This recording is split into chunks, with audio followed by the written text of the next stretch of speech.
আমি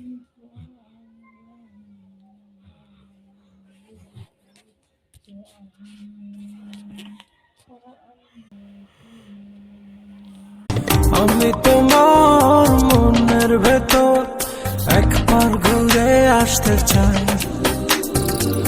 আমায় কতটা ভালোবাসো সেই কথাটা জানতে চাই। ভালোবাসার যত কথা